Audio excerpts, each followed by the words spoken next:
During my lunch break, while I was sitting alone with a sandwich I barely tasted, my phone lit up with a motion alert from my office webcam. I almost ignored it.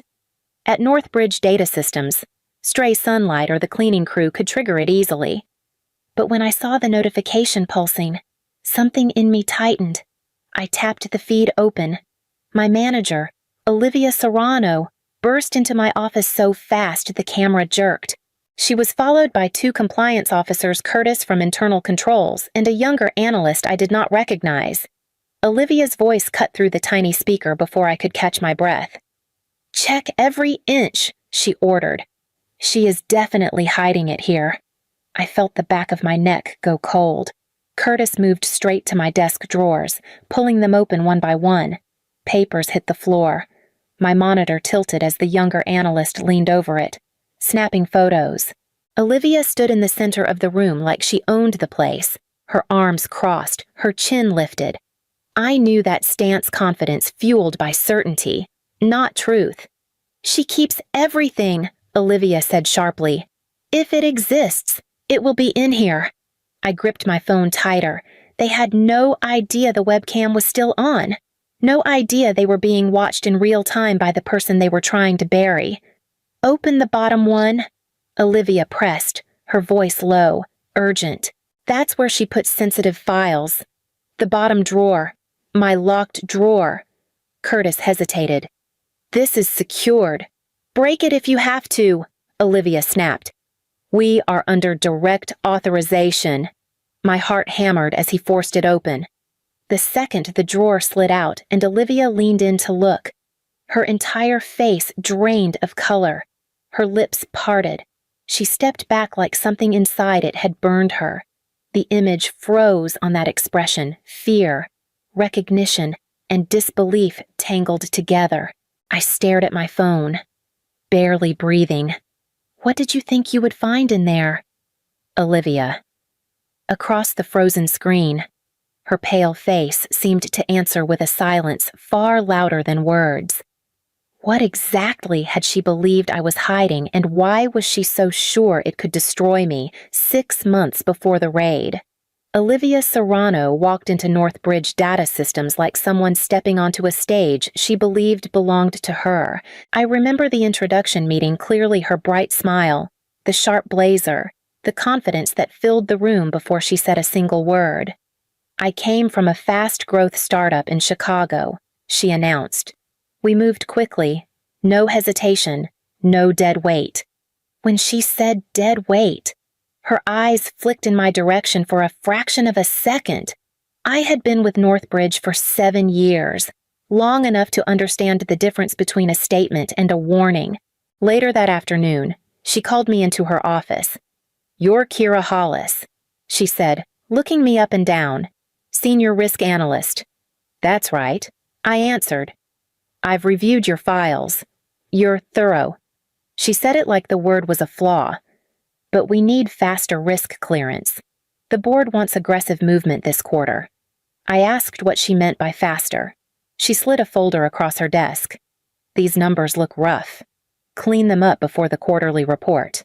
Tighten the margins. Make the thresholds less conservative. We need the appearance of stability. That would violate policy." I said. She laughed softly. "Policy bends when necessary." "No," I replied. "It doesn't." The smile slipped from her face. "You're going to make this difficult, aren't you? I'm going to make it accurate." From that day, the shift began. Subtle at first, a little too quiet when I entered a room. A few meetings I was no longer invited to. Comments left hanging in hallways. "She's talented," Olivia would say to directors while I was in earshot. "Just rigid, old school, not very adaptable." Or, "She slows us down. She needs everything perfect." Some coworkers repeated it without realizing whose voice they were echoing. Others avoided taking sides. I stayed silent, keeping my records, tracking the unusual edits, saving the emails that didn't match the reports. I kept thinking the storm would pass on its own. But Olivia had already decided that my integrity wasn't a trait she admired. It was a threat she intended to remove. The small cuts started quietly, too quietly for anyone but me to feel them. The first happened during a risk review cycle. I was waiting for an update and noticed a meeting had already ended without me. When I checked the calendar invite, my name was missing. I asked Olivia afterward. "Oh," she said lightly, gathering her things. "Must have been an oversight. We covered your segment. No need to worry." The second cut was an email chain about a client escalation. My team was included, but I was not. When I asked a coworker for the thread, she frowned. "I thought you were leading this part," she said. "I was," I replied. Her confusion told me everything. Then came the meetings. I would present findings, and Olivia would step forward at the end with a bright smile. "Great job, team," she'd say, looking right past me. I guided them through the tough parts this week. One director even congratulated her afterward. She accepted it without hesitation.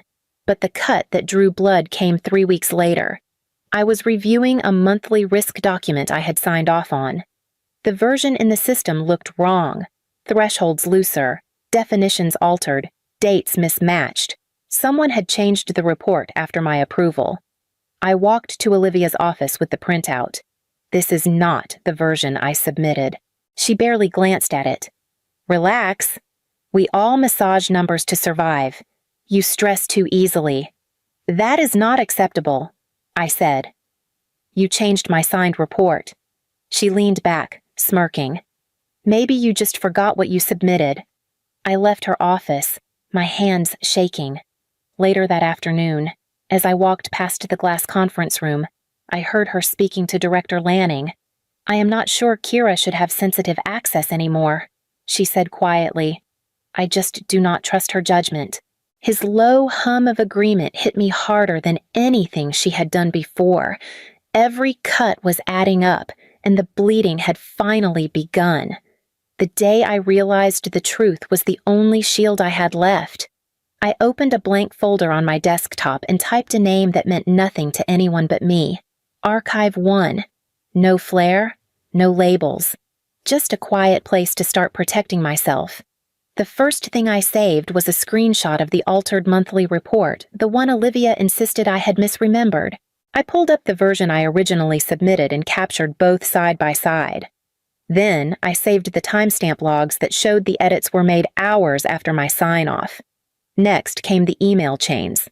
I organized them by date and inconsistency, her messages telling me to keep strict thresholds, followed by messages to the team saying I approved looser ones.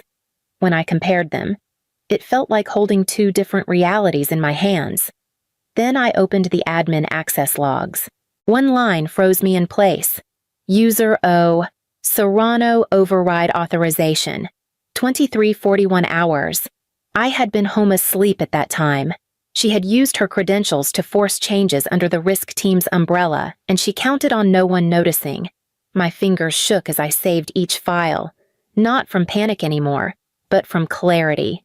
I copied everything to an encrypted drive, one protected by a long passphrase only I could remember.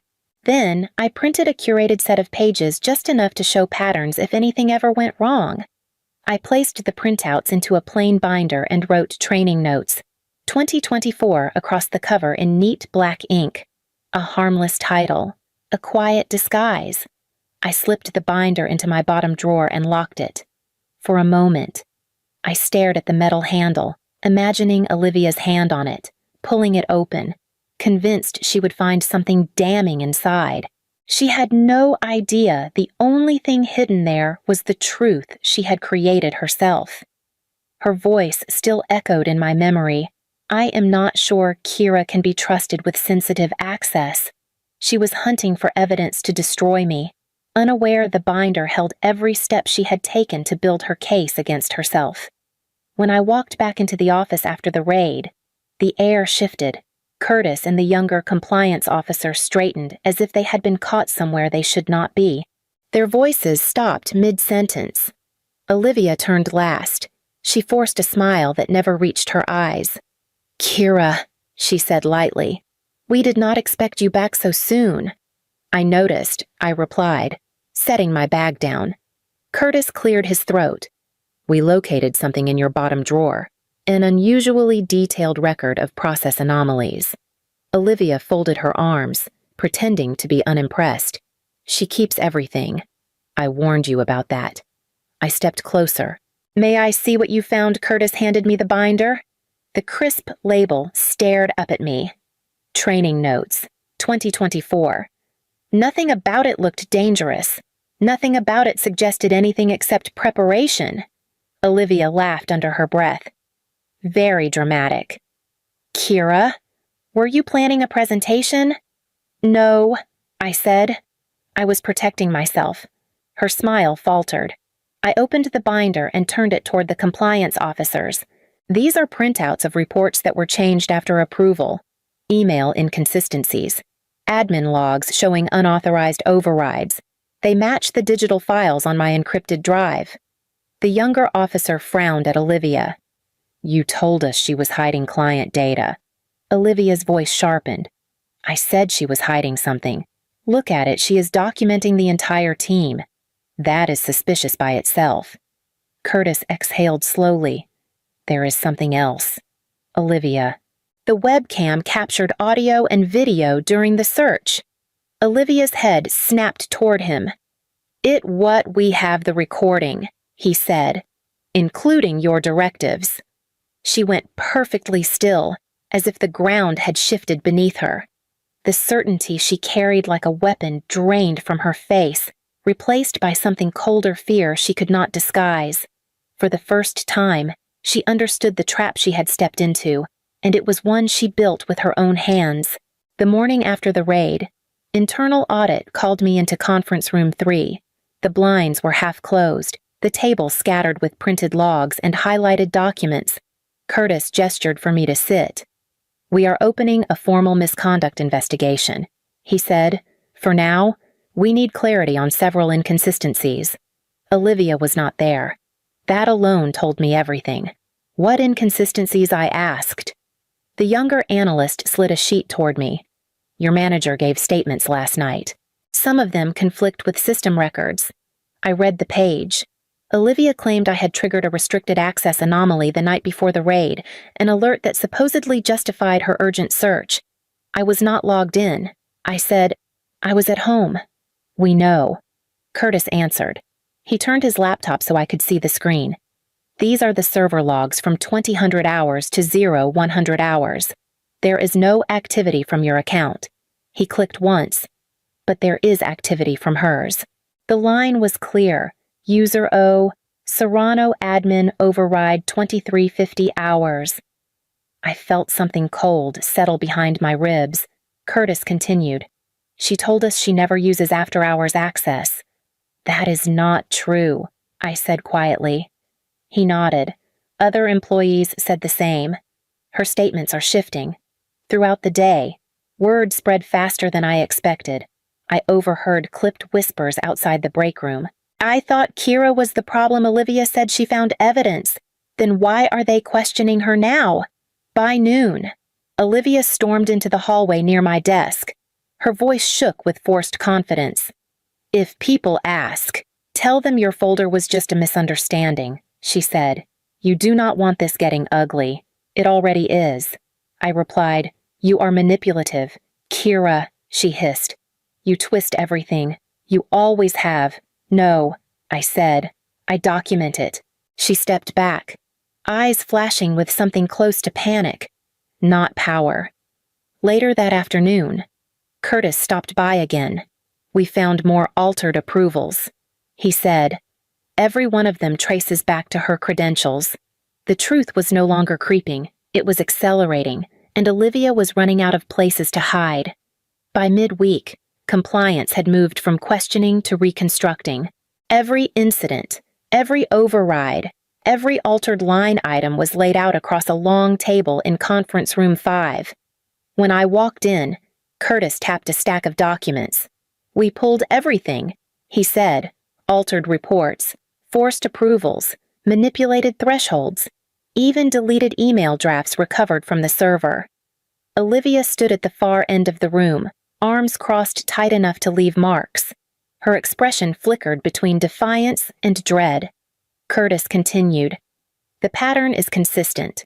Every irregularity originates from your manager's credentials. Olivia snapped.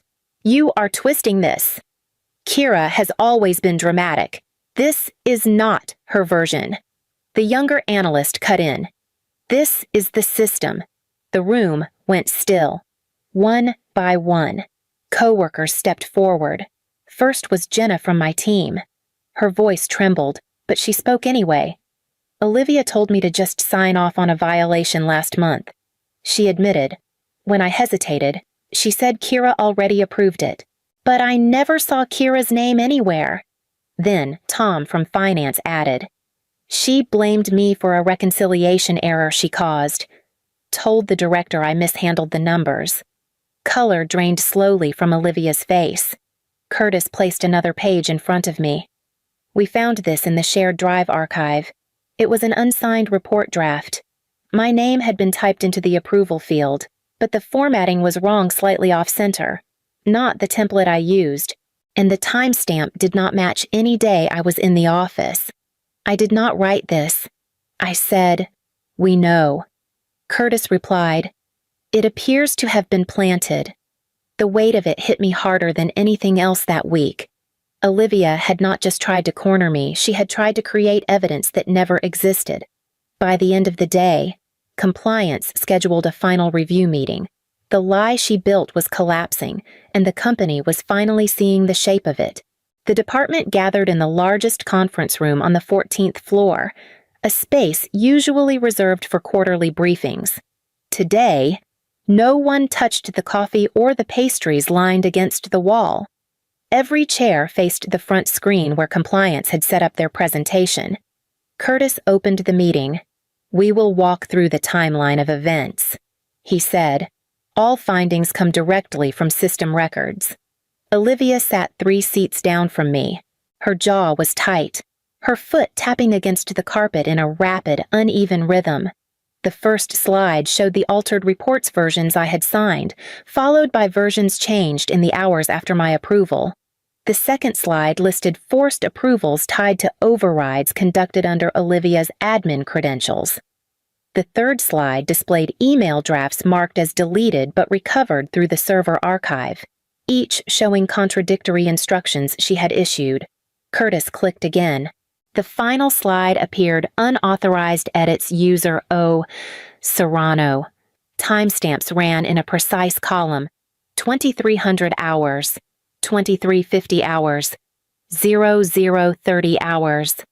Olivia lifted her chin. "This is a glitch," she said, her voice brittle. "The system has been unstable for months." The younger analyst stepped forward. These were manual changes. We verified the keystrokes. Murmurs rolled through the room. The director stood, smoothing the front of his jacket.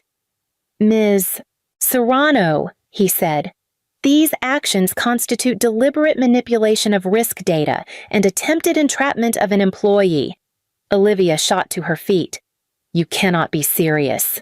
She is the one who—" "You are dismissed from your managerial role effective immediately," he said quietly. "Security will escort you to collect your belongings." Silence swallowed her protest. Then he turned to me. "Ms. Hollis, your record is clear. Your integrity throughout this process is formally recognized." I nodded, keeping my breath steady as Olivia was led from the room. The truth had finally landed, and everything shifted with its weight.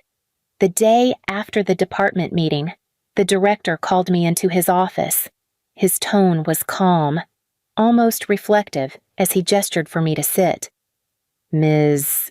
Hollis," he began, folding his hands on the desk.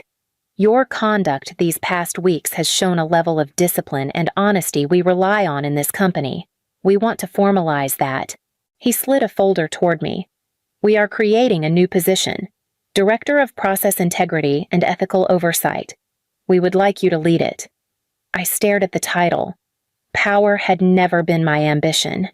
"I appreciate the offer," I said carefully, "but I want to understand something. What protections will exist for employees who report inconsistencies? I do not want anyone else finding themselves where I stood. He nodded. We expected that request. You will have authority to implement transparency logs that cannot be altered without multi-level authorization. Every edit, every change, every override will be traceable. It will not be possible to weaponize the system again. I breathed out slowly. Then I will accept. Good, he said. You earned this. When I stepped out of his office, a quiet murmur drifted across the floor. People were gathered near Olivia's empty workspace. Her office door was open, drawers pulled out, shelves bare. HR stood beside security as she collected the last of her things. Her badge had already been deactivated. When she tried to swipe out of habit, the red light blinked back at her. She froze for a moment, no anger, no outburst, just a stunned stillness as reality settled. She walked out between the two security officers, shoulders drawn inward, the energy she carried for months gone in a single step. There was no dramatic confrontation, no final words, only the sound of consequences moving quietly through the hallway, leaving space for what came next. 2 weeks passed before the building felt normal again. People stopped whispering in corners, the tension that once clung to every conversation finally thinning out. Even then, I could still feel the echo of what Olivia had tried to do, how the catastrophe she built for me had folded in on her instead. I was reviewing a new policy draft at my desk when an email from legal appeared in my inbox. The subject line was short: Findings regarding audit trigger manipulation. I opened it slowly. The statement was direct. Legal confirmed that Olivia's actions, specifically the falsified access anomaly used to justify the raid, met criteria for criminal review. The company would be cooperating with outside auditors. They did not mention her name beyond the necessary details, but the weight of the words was unmistakable. It was not revenge. It was accountability. Later that afternoon, the Process Integrity and Ethical Oversight Program officially launched company-wide. My team sent out the first announcement: new transparency logs, uneditable audit trails, and multi-level authorization for every sensitive revision. People stopped by my desk one at a time, not to congratulate me, but to thank me for making the environment safer. Jenna from my team leaned on the doorway. I feel like I can breathe again, she said softly. We all do. Even Tom, who rarely spoke unless required, sent a message that simply read, Finally. Someone fixed what we kept pretending was normal. The raid quickly became the story everyone referenced when they wanted to explain why transparency mattered. If you try to bury the truth, the director said in a meeting, it tends to dig its way back. Late one evening, I walked past my old office, the place where everything began. The doorway was empty now. The desk cleared for the next analyst. I stood there for a moment, imagining the frozen frame of Olivia's face on my phone screen. She raided my desk looking for something to destroy me, I whispered. But what she found was the one thing she never expected: a record of her own downfall. If you were in my place, what would you have done the moment you saw your manager tearing through your life on camera?